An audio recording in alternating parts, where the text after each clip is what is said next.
Alam mo naman how lucky I am standing with you right now in front of our family and friends. Kaya gusto ko pasalamatan si Lord sa pagtupad ng pangarap kong maikasal sa isang maganda at masalinong dilag.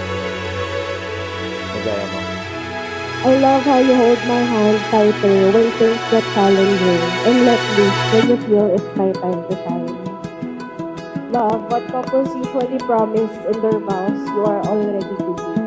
ROI na ako sa 999.